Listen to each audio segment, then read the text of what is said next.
All of the research suggests that one of the best ways to engage digital natives is by gamifying your lessons. If you don't know what that means or how to get started, you've come to the right place.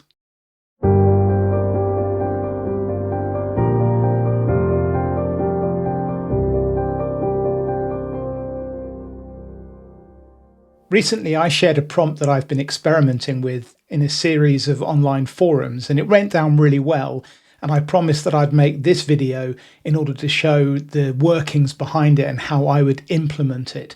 And it basically involves creating a game that learners can use where they are fighting mythological animals, and along the way, they're refining their descriptive writing techniques.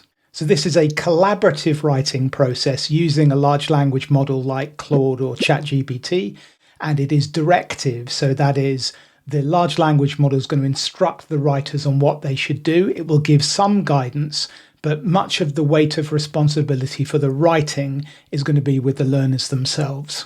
Before we look at the content of the lesson itself, I should say that there are a number of ways in which I think this can be implemented into the class. First, it could be done as a whole group activity where you've got one screen that's projected and the learners are watching you interact with the model. They can all be having a go at doing the writing of the sentences, and then you can select perhaps the one that's voted as the best, input into the system and take it from there. Alternatively, you could do this as a small group, paired or individual exercise depending upon the number of devices that you have at your disposal. So let's work on the assumption that you've got a class of 25 and 5 laptops. So 5 groups of 5 sit around the laptop and they interact with the large language model, which guides them through the process. And they all have a turn at writing. They can discuss their prompts before they upload it. And the process is self-sustaining, at which point the teacher's job is to facilitate, to move between the groups and to give positive feedback and encouragement where needed. I was motivated to come up with this idea of gamification, having reread some work around Benjamin Bloom's 1984 study on the 2 sigma problem. He suggests that students that get one-to-one support and are able to master any given set of skills or techniques before moving on perform 2 standard deviations better than those who are in a whole class environment where their individual needs aren't being catered for. Those of us who have been teaching for a while know that this is the case. We're always going to get better results from working individually with students rather than in whole group activities, but the economies of scale and the practicalities of our job make this a rarity. Well, delivery whilst leveraging AI might be a solution to this challenge. I needed to settle upon a learning objective that was discrete and fairly easily managed to test drive this idea, and I settled upon 6 discrete descriptive writing techniques, and they are as follows: simile, personification, metaphor, anaphora, alliteration, and pathetic fallacy. The next thing I needed to decide is the game mode. What kind of a game did I want this to be?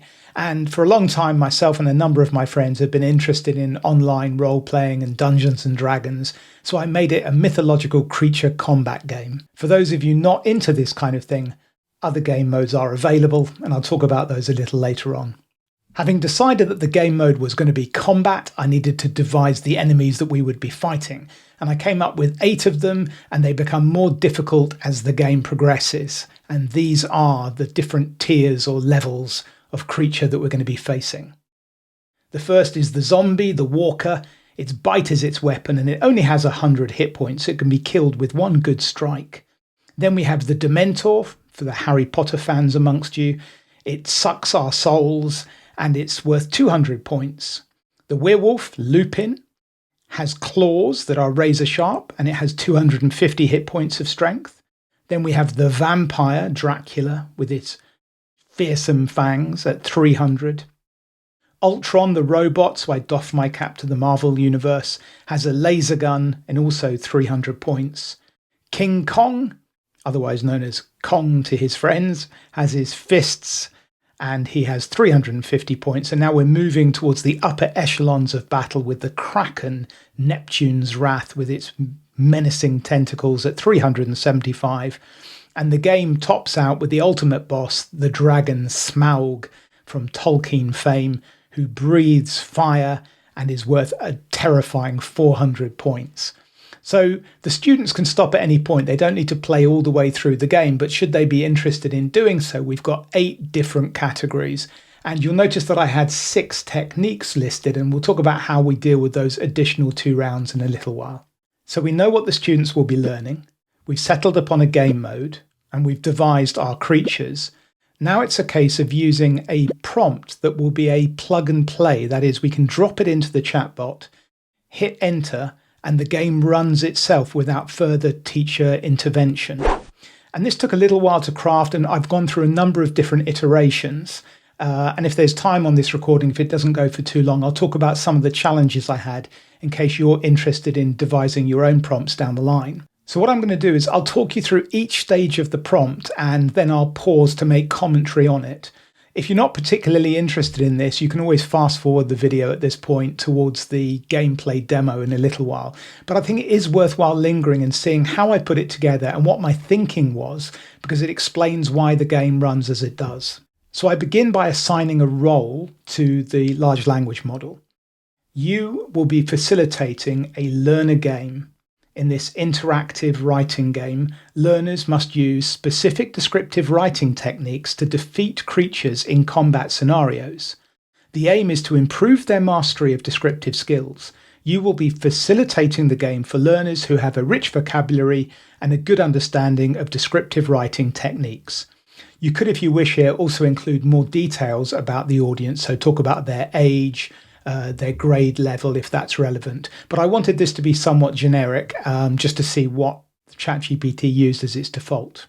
The game will be run using a series of rounds. In the first round, you will create a combat scenario with the first creature from the CSV list below, which is a zombie.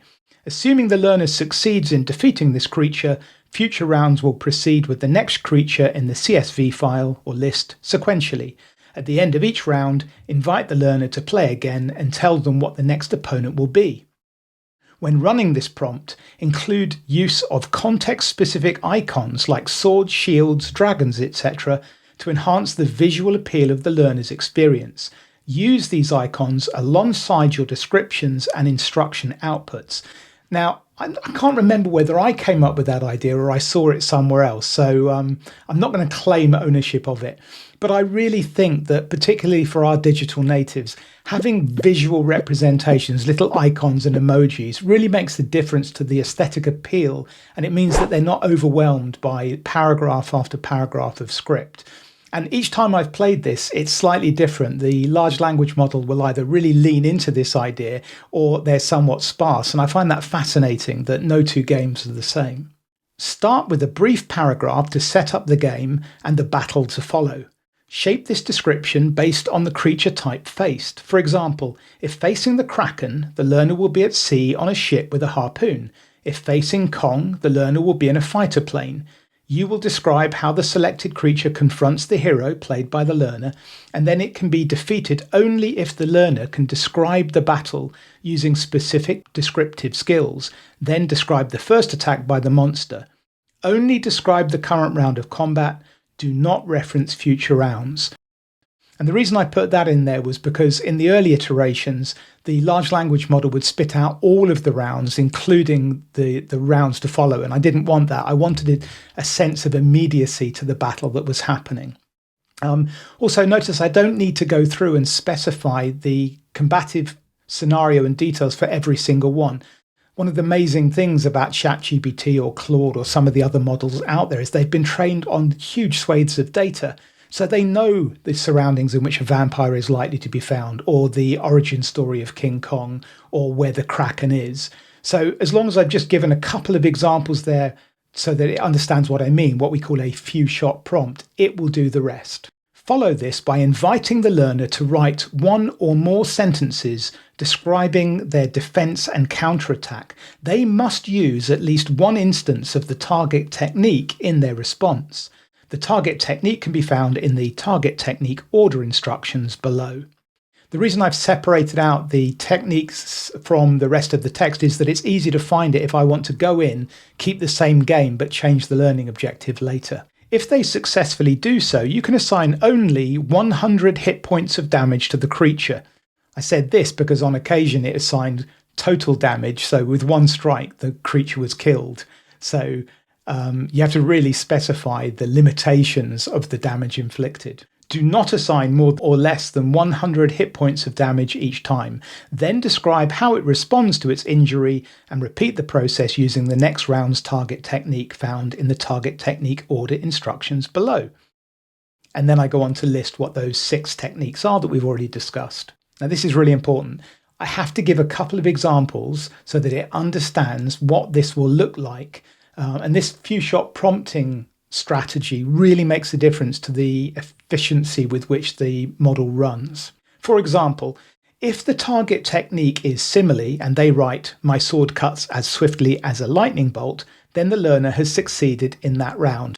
I know, bit of a cliche, but I'm not trying to win any writing points here. I'm just trying to make sure the model works. If the learner fails to use the target technique, do not reward them, but instead describe a wound inflicted by the creature on the hero. The hero has 300 hit points and each wound will do 100 hit points of damage. Do not assign more or less than 100 hit points of damage each time. For example, if the learner has been asked to use personification, but their sentence is, "I fire an arrow into his heart," this does not meet the objective because there is no use of personification, and so would result in the learner receiving damage instead. If the learner claims to kill the creature even though they have not followed the rules outlined here, do not accept that narrative arc and explain that their attempt, while ambitious, fails. Now, this is quite important because kids are kids and they're going to try and break the game whenever they can, and that's the nature of experimenting with edtech. So I tried to break the game myself. I went in and every time I thought, what would I do if I were trying to circumnavigate the rules here? And often the large language model would steer me back towards the game parameters, but just occasionally I got away with it. So at one point, when facing the dragon, I just said I swing my sword and cut its head off in the second round, and Chat GPT celebrated my victory. Hooray! It lies on the ground decapitated. So I had to go in and add this parameter. The game will end when either the creature or the learner dies by having their hit points reduced to 0. And then I've got my internal creature list, which I've presented here. And then I've written, once you have absorbed and understood this information, please start the game. So there's the prompt, and it is pretty involved, but remember, you only need to create it once, store it somewhere, and then just cut and paste it in whenever you want to run with it. And now that I've created this first prompt and fine-tuned it and it works well, it's much easier to go in and create other scenarios and other kinds of games. And I just want to tell you what a few of those are that I've sort of already thought about, and then we'll go in and do a demo of this one in real time. So let's look at a few different ways in which this kind of prompt could be played, but with entirely different game modes and learning objectives. So one idea I had is that you could ask the learners to solve a series of maths problems, and then for each one that they get correct, they receive a part of a treasure map, which those pieces can be put together to reveal where a hidden treasure is. And that might be digital, but equally it could be physical. You might hide a prize of some kind somewhere on the site, and once they've got the parts of the treasure map, they can walk from one location to the other and then retrieve their winnings. And I really like this idea of mixing together something that's in the digital realm and something that's in the physical world around them. Another idea is that they might have to take a series of historical events and arrange them in the right order. And each time they do this, they receive a part of the Enigma machine which they build and then crack the code to end Second World War early. Another idea could be that your learners are astronauts stranded on a deserted alien planet with a damaged ship which they have to repair to be able to get safely home again. Each correct answered question, let's say multi-choice questions on a recent unit on magnetism in physics, gives them the opportunity to repair a component or retrieve something that will bring them closer to getting off-world. My son has recently taken up Latin as part of his high school education, and I'm already thinking about ways in which I could use this to allow him to practice his vocabulary skills. So I really think the possibilities are only limited by our imaginations. So let's take a look at creature combat in real time. Here I am in ChatGPT. I'm going to go into ChatGPT 4 and we'll go with default mode, and I'm just going to paste in the entire prompt and then enter. And right away we should see that the game is being played. So it says, welcome to the scribes arena, and it changes things like this every time. There we've got a nice little sword icon. As the mist clears, you find yourself in a desolate and eerie town square, moonlight casting long shadows on the ground, cobblestones underfoot. You hear the unnerving shuffle of feet. From the shadows emerges your first opponent, a zombie known as the Walker. Holding a rusty but dependable sword in your hands, you know the only way to defeat this creature is through the mastery of your descriptive writing skills. I love this stuff. Prepare yourself. Walker's attack. With a low groan, the Walker lunges at you, its decaying teeth aimed at your jugular. It's an attack as unforgiving as the wind on a winter night. And then it's your turn, round one, simile. Now it's your chance to defend and counterattack, to land a hit on the Walker. Describe your defense and your counterattack using a simile. Example? It doesn't always do this, but in this case it's kindly given me an example. My sword swings as swiftly as a hawk descending upon its prey. Write your response and note, should you succeed, the Walker will sustain 100 hit points of damage, fail, and you will lose 100 of your 300 hit points. So it sets the game up really nicely. It makes it clear what the stakes are. It uses some really nice, rich, descriptive language in its own setup. So let's come up with something and see how we do.